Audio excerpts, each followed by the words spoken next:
Hello, Alvarenga Realty Group. In this video, very quick, I'm going to show you how to fill out a form, how to find a form and fill it out in Form Simplicity. So what you do when you come to the main page of Form Simplicity right here, you'll go to blank forms right there. See, this is home, transactions, and then blank form. You click on that.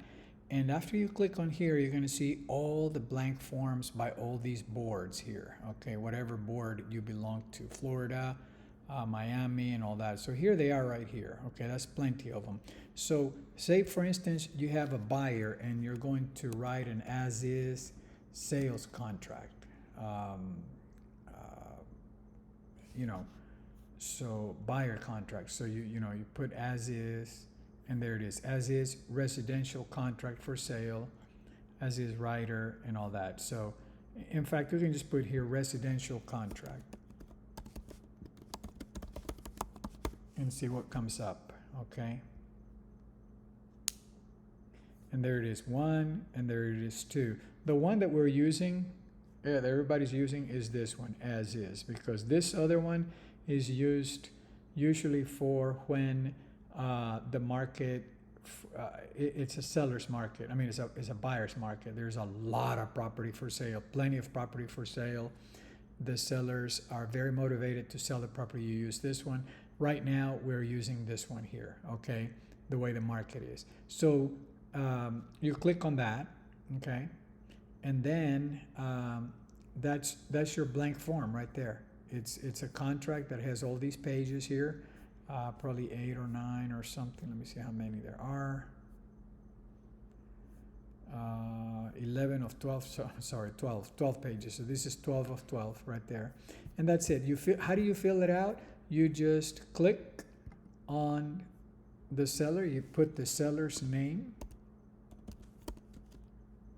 Seller, I don't know, Sally or whatever. Put their first and last name. And you put the buyer's names here, and then you fill out the rest of the information. Now, this is how you do it.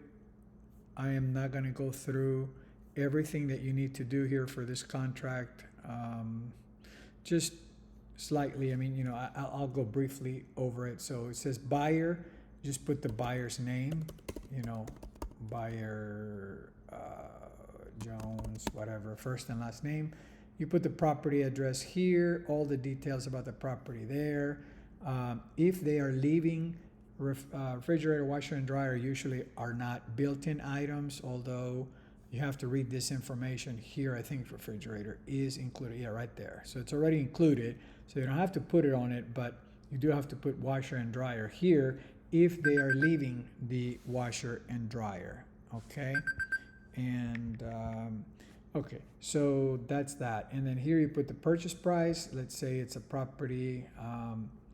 Let's say the initial deposit is, it's a property listed for $500,000. Let's say your buyer's putting down $30,000, $20,000, whatever. The more you get the buyer to put down, the stronger the offer is, and they get this money back.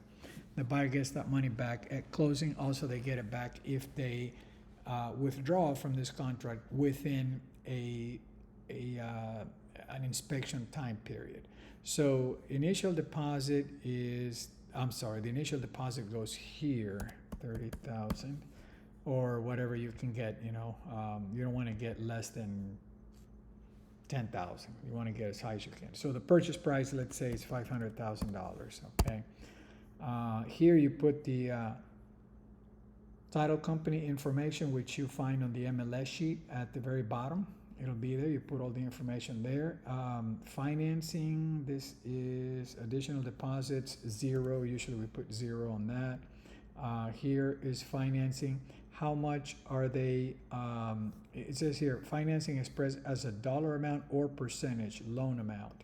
So let's say they're getting 80% financing. Okay, so you put 80%. Here. Okay, and then the remaining balance that they have to bring at closing is $70,000. Okay, because they're putting down 20%. Okay, this is like if the seller is financing the deal, then you know, anyway. So that's that. Okay, so here you put if not signed, time for acceptance. Usually, if you're making this offer today, you want to give them until, let's say today is February 23rd. You want to give them until tomorrow or the next day. But this really, you got to be very careful with this. Let's say we give them a couple of days. You don't want to give them a whole lot of time because other offers can come in and then you lose the house for your buyer. So you really want to put a quick date here and then send it to them. But they're going to take time. You know, if they accept it, they may ask you to change it for a couple of days later because they got to get a hold of their seller and their seller is out of town, whatever the case may be.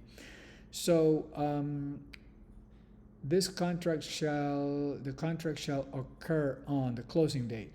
Closing date is usually 30 days from today being February 23rd. You go to March 23rd or so, probably the 24th. That would be a good closing date, 30 days, 45 days out, depending. If your buyer is paying cash, is getting a loan, or how they're paying for this. Okay, so that will depend on what you put here. But so you move on here. You're just filling in the blanks. Check if property is subject to lease or occupancy after closing. You would do that. That's hardly ever done. You don't do that. Availability. Usually you want to check here. Buyer may not assign this contract, and that's usually how it's accepted. If you put buyer may assign, they may not accept the offer. And the reason is because assigning, that means your buyer would have the power to pass it on to somebody else, and they don't buy it anymore. They don't buy the property. They just assign the property to somebody else. You don't want that. You want it to be not assigned, and the seller's agent is not going to allow that either usually. So how is the buyer paying for this? If they're paying cash, you check that and that's it. If they're getting financing, you check this and you put here, for instance, usually what is done is within, leave it blank because it says here within 30 days. So 30 days, he will apply for a loan, okay? And buyer shall obtain approval of let's say they're getting a conventional loan. You check here, conventional, FHA, VA, or whatever. Let's say it's a conventional loan, okay? And then they're getting a fixed rate, and then not to exceed the rates right now, I don't know what, not to exceed 7% or something, whatever they are. And then prevailing base, buyer's credit in terms of usually 30 years. See, it's already there. If you left blank 30, so it's 30 years usually what they get their mortgage for. Most people, anyway, some 15, but anyway. Buyers shall make application for financing within 5 days. In 5 days, they got to move on it. Or you should already have it because you can't make an offer without that. Really, it's not accepted. But you move on, and costs to be paid by seller, here they are. The seller is going to pay all this. Costs to be paid by buyer, here they are listed here. Sometimes, if there's any other things, you'd write them here. Title evidence, at least 15 days, it says here. That's fine. That's for title insurance purposes. You don't have to worry too much about that. Title company takes care of that. Seller, check one. Seller shall designate. This is extremely important here. The seller is going to designate the closing agent because they're going to pay for the title and pay for the owner's policy, title policy, okay? That's what you want when you are working with your buyer. You don't want your buyer to pay for it and the buyer choosing the title company, although you could, but the title policy, the owner's policy costs thousands of dollars sometimes, so it's really, anyway, survey, that's that. Home warranty, if they want a home warranty, I highly recommend that you get a home warranty for your buyer and that they pay for it. So you need to sell them on that. So you need to say here, buyer will pay for a home warranty from whom? I don't know. You can leave it blank. It doesn't matter, but you can add it later. At closing, you can say who you want. You type on here the home warranty company, whatever their name is. Okay. Or at a cost not to exceed how much? Well, maybe $500, $600, something like that. You put that on there.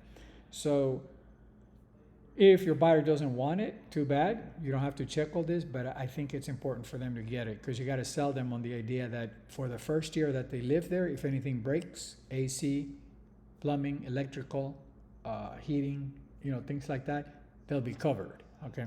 So special assessment, at closing, blah, blah, blah. Usually what we check here, this is, some attorneys have even classes on this, but look at what it says. Seller shall pay in full prior to or at time of closing any assessment allowed by the public body to be prepaid for assessment, which the public body does not allow prepayment option.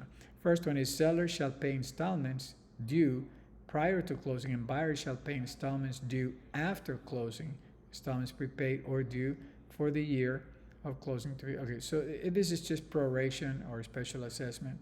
So that's the right thing to do right there.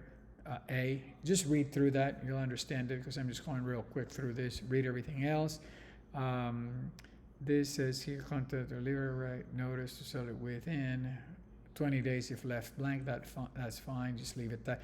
Very important paragraph right here coming up. See, right now, you're going to see here 7 days. You're going to see 5 days. You're going to see, depending on what you negotiate. You want to start with 7 days if they allow it, depending on how the market is doing. But basically, what this says is that your buyer is going to have 7 days from the time of acceptance of this contract to basically inspect the property.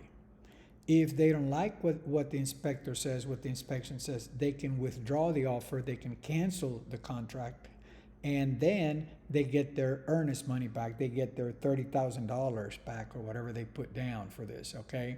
So that's what this paragraph here, you can read it for yourself, okay? So those are the 7 days that they have to basically back out of this deal. After that, then they really legally cannot back out. So this is the time that you use to do inspection. But the seller has to accept this. Sometimes they will say, no, 7 days is too long. I'll give you 5. I'll give you 0, depending on how hot the market is. If the market is really hot, then they may not allow that, and you have to make a decision with your buyer about that and explain to your buyer that the market is so hot they can't even have time to get the property inspected. They're going to be committed to buying the property when you fill out this and you write the offer for them, which is what you're doing here. There's no other blanks to fill out. Everything else is pretty standard. We'll go over this contract on another video explaining a little bit of paragraph at a time. And if there's any addendum to this, usually there's homeowners association in places. You got to click on that.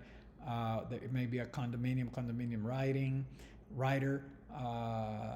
If it's a short sale, you have to check this defective wall. Anything that applies here, you can check it. That's it here, and then the buyer's name. They're going to have to sign and date there. And here is you put the listing agent office. Let's say it's XP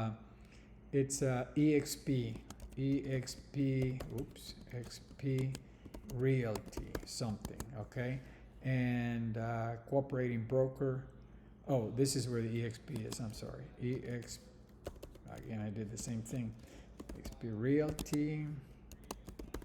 Okay, and then the sales associate that you're working with is the listing agent. Agent. You put their first and last name here where I'm putting listing agent. So their first and last name, their company name, and then here, of course, would be your name. In this case, I would be the agent, as the agent, not the broker, agent. And then listing broker is me. You can put me. Actually, you can just put Alvarenga Realty LLC. Okay, so that's it. And that is it. And then after you do all this, okay, look at this. Don't forget about this. See this up here? This is extremely important that you save it.